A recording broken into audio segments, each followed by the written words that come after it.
pasti ada sesuatu yang unik yang bisa membuka potensi anak di sekolah impian, dan itu yang saya rasa kayaknya perlu dieksplor gitu, yang banyak orang harus tahu. Dan saya sih itu. Jadi ketika santri kami maju ke industri, dia pengen bikin startup company, dia capable. Masya Allah. Baru saya pertama kali ketemu pondok yang seperti Alhamdulillah. GSI Channel, cerdaskan akal, iman, dan amal. Bismillahirrahmanirrahim. Assalamualaikum warahmatullahi wabarakatuh. Salam sahabat GSI Channel. Ini adalah konten rindu konten. Lagi datang tamu hebat dua yang beliau antum udah tahu kan, Ustadz Rizal. Dan yang berdua bersama beliau adalah Ustadz Faisal. Nah ini saya nggak tahu nih siapa antum. Tolong dikenalkan. Ya Allah. Ini apa ya? Saya bilang ini sahabat yang udah rasa saudara. Jauh-jauh dari Malang. Cuma sebenarnya beliau sedang dari Pontianak. Dari Pontianak. Pontianak mau balik ke Malang. Oke. Ya kita ketemuan. Ayo kita ngobrol-ngobrol. Nah akhirnya kita bawa ke sini nih. Karena kami tahu beliau ini biasa menjelajahi pesantren-pesantren. Jadi beliau tuh banyak melihat value dari pesantren. Nah saya bawa ke sini. Siapa tahu ada sesuatu yang bisa didiskusikan untuk kebaikan ini, karena saya sebagai wali santri berharap pesantren terus bertumbuh kan gitu. Masya Allah, alhamdulillah sahabat GSI Channel. Ada yang khas dari sekolah impian. Kami tidak menganggap pondok ini sebuah institusi organisatoris yang kaku, tapi sekali orang masuk ke sekolah impian dia jadi keluarga besar. Dan perasaan dulu tuh kami nggak pernah ngiklan cari santri baru. Kami dari mouth to mouth aja, dari mulut ke mulut, teman punya teman, teman punya teman. Jadi ketika beliau berdua mengajak Ustadz Rian, saya berharap anaknya masuk sini, itu rahasianya. Tapi hidden agenda yang Ustadz Faisal, di mana antum kenalan sama Ustadz Rian? Ini ceritanya panjang, tapi ini benar nih.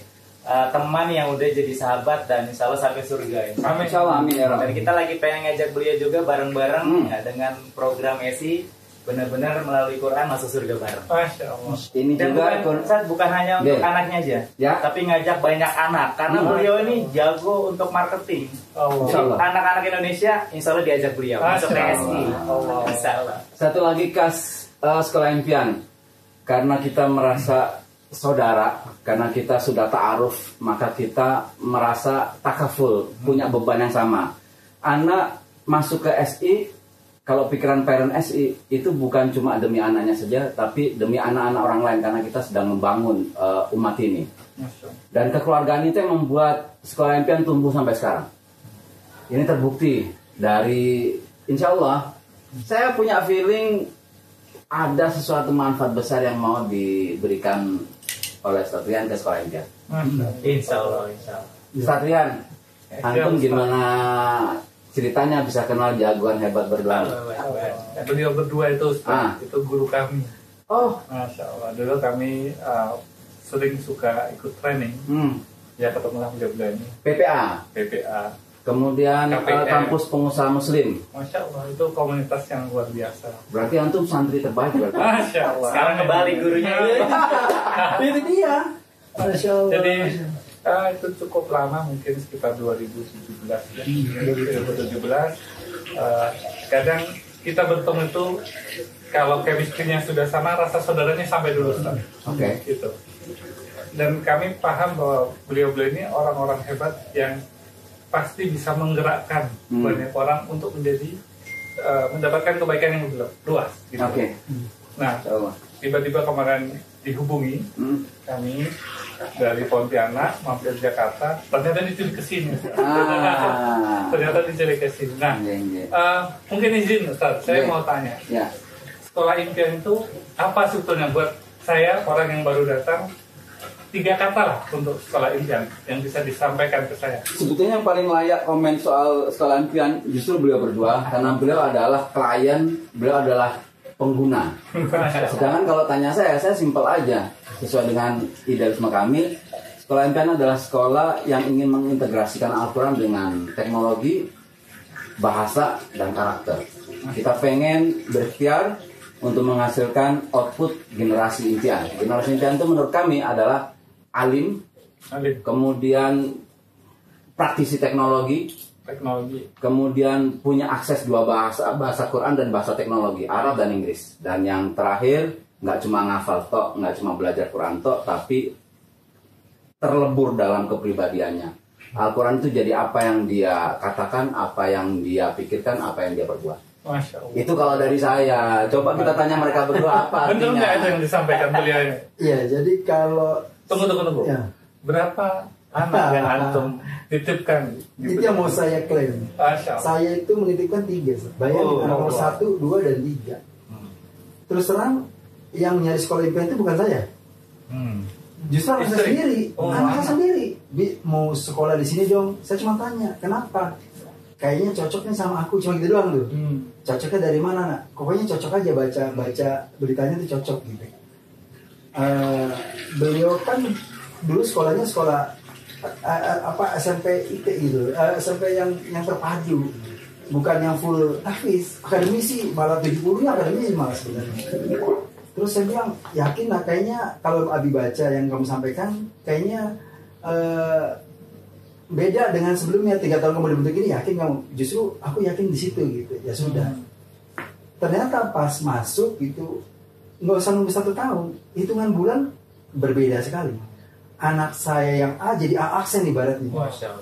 Dari yang menurut saya ya belasan tahun sama si anak ngeliat, ini kita sampai amazing, kok bisa begini ya, berubah. Anak pertama perempuan, tentu kita punya rasa takut dong ya. Betul. Pergaulan dan sebagainya. Dan ini dia bisa ngejaga diri, itu yang saya salut gitu. Kok bisa ya, bahasanya tetap santun. Dia tidak tertarik melihat sesuatu yang bukan pada ya muslim yang aneh-aneh lah, dia benar. Padahal makelnya IT. Iya, saya kaget nih, kok bisa ya. Terus ya berubah lah dari, bukan malas ya, maksudnya dia mager, orangnya mageran. Tiba-tiba pas ketika beberapa bulan di sini itu, apalagi pas ketika bisa ke rumah, itu beda sekali, rajin. Beda sekali lah, saya ambil apa yang dibentuk di dalam sana ya. Bukan dipaksa ini. Itu dia, saya juga awalnya, akhirnya saya ngobrol dong nih, anak saya dia apa, makin saya tahu, oke, gitu. Ternyata memang kekuatan inner dia itu memang dimaksimalin, dikeluarin. Yang mungkin selama ini ada border yang dia mungkin nggak pede, dia merasa nggak percaya diri di skup tertentu, ternyata dia bisa explore. Ya itu yang bikin alasan saya, udah kakaknya berhasil, nomor 2 saya masukin lagi, ketika SMP di tempat yang lain saya masukin sini, terlihat juga yang sama kapasitas. Kalau anak nomor 2 leadershipnya lalu yang pertama sekarang di mana itu dulu. Nah, itu penting tuh, jangan ketinggalan. Beliau sudah lulus dan beliau dapat beasiswa di Mesir. Itu yang di luar, kalau ngomong keluarga besar saya, tidak ada yang kuliah di luar negeri, apalagi beasiswa. Itu perdana, cucu perdana, anak perdana, dan makanya jadi heboh lah keluarga besar, dan jadi ukuran bahwa ketika anak mereka SMP SMA ini jadi target buat tempat buat mereka belajar gitu. Alhamdulillah. Nomor 2, alhamdulillah leadershipnya bagus banget, dan itu kelihatan sekali, masya Allah ya. Saya merasa nih anak saya orang yang biasa tampil di panggung ya sebagai trainer, itu berprosesnya lama saya. Tapi saya ngeliat anak saya nomor 2 ini terlalu cepat prosesnya. Di posisi SMA dia udah berani tampil, dan buat saya ini padahal prosesnya butuh kuliah dulu, butuh ini. Ternyata saya jauh lebih matang. Yes, itu yang saya bilang. Ya udah gak ada alasan, anak nomor 3 saya di sini, dan anak nomor 3 saya di luar imajinasi saya jauh lebih dari anak nomor 1 nomor 2. Kenapa? Kekuatan Qurannya yang selama ini saya nggak pernah sangka. Bener, saya pernah diskusi sama istri, sampai ngomong, ini nomor 3 si Yazid, namanya Yazid Fatraman, ini gedenya mau gimana ya? Kecilnya tuh bandel banget gitu. Saya saksinya. Tetangganya soalnya. Nakal banget, adanya ditangis, pokoknya sampai bikin urat tuh gitu. Sempat bilang, tapi sekarang Masya Allah. Ternyata ketika di sini dan dia udah ibaratnya gembok kunci ketemu kebuka, klik. Aduh, Allahu Akbar. Benar. Sampai ngobrol sama Ustaz bilang, yang agak keluar dari apa ibaratnya amazing buat kami itu, yang nggak disangka ya ini salah satu Yazid kok bisa rising shoot gitu Qurannya. Ya pernah satu momen dalam 1 bulan bisa 6 juz ya dari 1 bulan, dan itu buat saya 1 bulan, iya. Allahu Akbar. Dan sekarang sudah 16 ya? Ya, kurang lebih segitu. Dan saya cuma berpikir satu gini, pasti ada sesuatu yang unik yang bisa membuka potensi anak di sekolah impian dan itu yang saya rasa kayaknya perlu dieksplor gitu, yang banyak orang harus tahu. Dan saya sih itu, dan salah satu yang saya racunin juga anaknya belajar di sini. Sama saya, saudara saya. Ya, coba cerita deh. Berapa anak antum yang dia masukin di sini? Niatnya 20. Oh, 20. Anaknya orang semua ditarik ya. Alhamdulillah isi 1 kan, jadi anak cuma 4. Yang masih bisa kesini baru 2. Insya Allah niatin 4-4-nya lah. Dan memang masalah ini karena ini guru saya, abang saya, terus dia bilang ini bagus, akhirnya ya saya samina watona sama guru, dan saya nggak kecewa dan berterima kasih banget sama yang ngajak. Kalau dari hasil udah dijelasin lah sama Ustaz Rizal, memang keren banget ya hasilnya, perubahannya sangat luar biasa, signifikan. Tapi saya pengen ngomong dari sisi internal pesantrennya, karena kalau kita masukin anak ke pesantren kan kita lihat dulu kiainya dan gurunya, betul, di luar fasilitas lah ya, itu standar lah. Tapi yang penting itu kiainya sama gurunya. Nah itu yang saya lihat, kiainya sama gurunya itu mengenal anak kita itu dalam banget, Mas. Dia sampai bisa membaca karakter mappingnya itu kuat banget. Personal touch ya? Iya, personal touch kuat banget. Dia bisa kenal anak kita itu dalam. Ini kan baik. Saya jarang melihat yang menemukan yang kayak gini ya. Karena satu guru rasionya 1:3. Ini kan jarang pesantren yang 1:3. Iya. Betul, 1:3. Secara matematis begitu, walaupun dalam tataran praktek 1:5, 1:6. Mungkin yang pegang peranan kenapa kita bisa menyentuh sampai ke level personal adalah sistem kami yang disebut PLP, Paket Lesson Plan. Jadi ketika anak santri masuk kemari, 1 semester itu kami observasi. Kita lihat berapa hebat interaksinya dengan Quran, berapa hebat interaksinya dengan IT. Kemudian secara bahasa kita punya second language potensial. Kita bisa baca visual language intelligensinya sampai mana, apakah dia berbakat menguasai bahasa kedua atau tidak. Kemudian garis tipologi psikologinya itu dia bagaimana, introvert atau extrovert, ke arah mana, dan itu kita manfaatkan. Pengetahuan 1 semester itu membuat kita tahu anak ini dimasukin ke PLP mana yang lebih tepat. Nah, setiap PLP itu punya target yang berbeda, metode ajar yang berbeda, dan rules yang berbeda. Misal, kalau PLP 5 itu targetnya 1 hari 10 kaca store, ziyadah 3 bulan selesai. Setelah ziyadah 3 bulan selesai, dia masuk ke sisus, dia masuk ke persiapan bahasa. Kemudian Ananda itu mendapatkan treatment sesuai dengan apa yang nilai-nilai ini. Jadi prinsip kami adalah kita mengajar sesuai dengan kekhasan dia. Memunculkan kekhasan si anak. Kekhasan dia kita treatment, lalu kita bentuk sistem mata pelajaran target yang sesuai dengan mesin karakternya. Gitu. Masya Allah. Jadi langsung daftar. Ya kalau yang saya tertarik pengen tahu itu, antum kan udah banyak lompat-lompat ngelihat banyak pesantren, dan antum lihat dong ada yang plus minusnya gimana. Dan kalau menurut antum sebenarnya harusnya output dari pesantren itu yang bakal diterima di masyarakat itu gimana gitu? Iya, iya. Hal yang menarik itu, Ustaz. Jadi dari beberapa pondok yang kami keliling, gitu ya, rata-rata yang memikirkan setelah fase di pondok itu jarang sekali. Artinya mayoritas teman-teman yang mondok jadi penghafal Quran 30 juz, jadi imam masjid, jadi pengurus yayasan, mengabdi di pondok, tapi skill personalnya itu tidak diasah dari awal. Dan itu saya yakin semua setuju bahwa orang tua itu kegelisahannya di sana. Betul, Ustaz, ya? Betul. Dan saya kurang paham, apakah output di sini seperti apa, Ustaz, kalau di sekolah? Ya, yang pertama, sekolah itu tujuannya untuk apa? Gitu. Ini yang mesti kita geser dari mindset orang tua. Orang tua seringkali terperangkap dengan eranya, sehingga dia berpikir dan ingin menjadikan anaknya itu seperti dirinya. Kalau zaman bahula dulu, kita ngerti kalau orang tua itu pengen anaknya jadi pegawai negeri. Betul. Kita paham itu karena memang itu situasinya gitu. Tetapi sekarang itu nggak bisa berjalan lagi gitu. Bukan pegawai negeri yang menjadi profesi andalan sekarang. Tetapi kalau sekarang kita lihat dari statistik data, itu technopreneurship. Orang yang bisnis di bidang teknologi. 20 orang terkaya versi Forbes, 17-nya semuanya IT. Dan sekarang tidak ada tempat yang tidak diinfiltrasi oleh IT. Tukang sayur, tukang ojek pakai IT sekarang. Sekali anak menguasai IT, maka jutaan peluang itu terbuka untuk dia. Kalau kami, motonya adalah sukses di akhirat dengan Al-Quran, sukses di dunia dengan teknologi, bisnis, dan dakwah. Dia pengen masuk surga, senjatanya Al-Quran. Dia pengen menguasai dunia, senjatanya IT, bahasa, dan attitude kamu betul. Masya Allah. Luar biasa. Unik berarti. Unik. Insya Allah. Jadi ketika santri kami maju ke industri, dia pengen bikin startup company, dia capable. Masya Allah.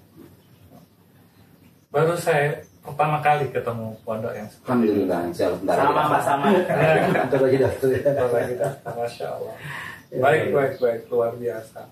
Saya malah pingin keliling, Ustaz. Di sini seperti apa gitu. Talesnya enak. Kita tales ya. Keliling. Tapi ini Ustaz Faisal, Ustaz Rijal, satu yang paling saya takuti. Ketika orang tua datang ke sini bicara konten, mereka terpukau.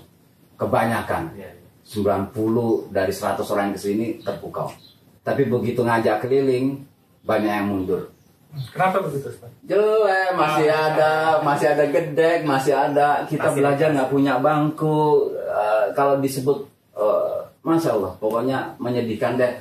Makanya kita sedang berjuang nih untuk pengen punya tempat yang lebih layak dan proper. Jadi nanti kalau saya ajak ke keliling, antum yang sabar ya, ujian. Tapi kalau buat kami parent ya, wali santri itu nomor sekian. Walaupun itu penting.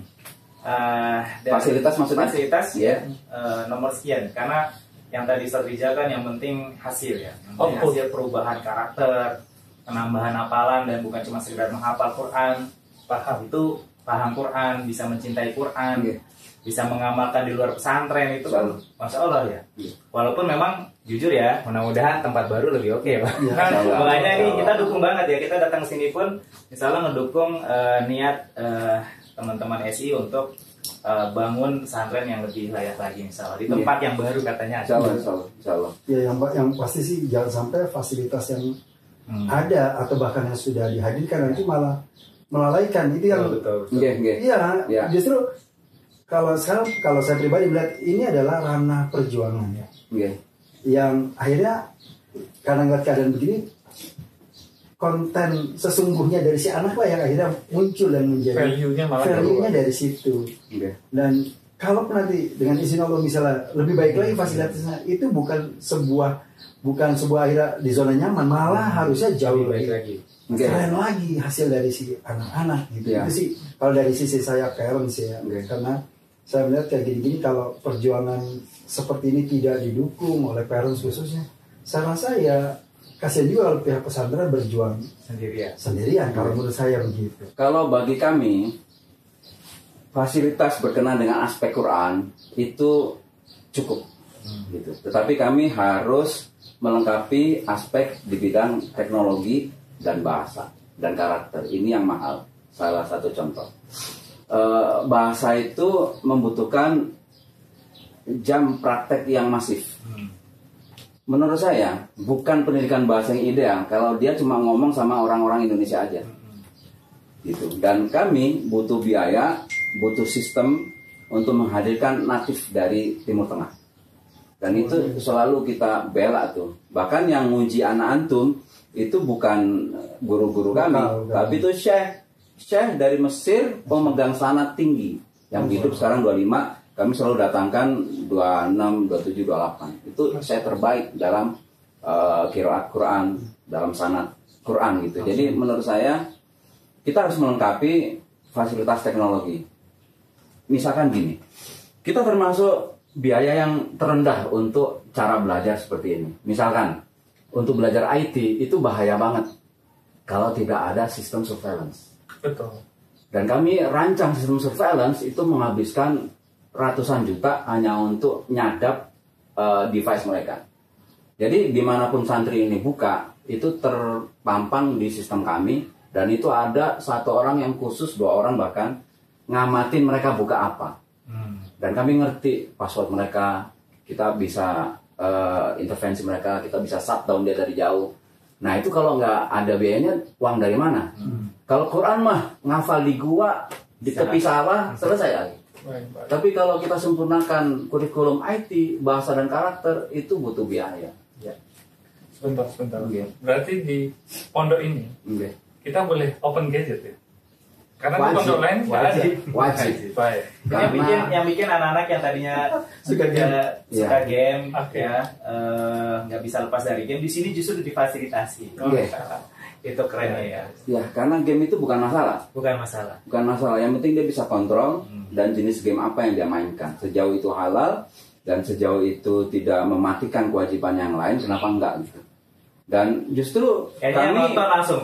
Ayah ini cocok ya. Justru kami dan para santri itu lagi punya bikin project game besar, Sirah Nabawiyah. Masya Allah. Di sana menceritakan cerita riwayat Nabi dan yang jadi game itu ketika perang. Ketika ini itu kita jadikan game dan itu kerja besar itu.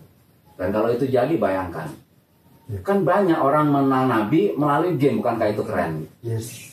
Karya santri. Insya Allah. Masya Allah. Pengganti Mobile Legends ya. Iya. Alhamdulillah. Tidak sabar, boleh keliling Ustaz. Siap, mari kita keliling. Ya, tinggal dulu keliling ya. Assalamualaikum, sampai video berikutnya.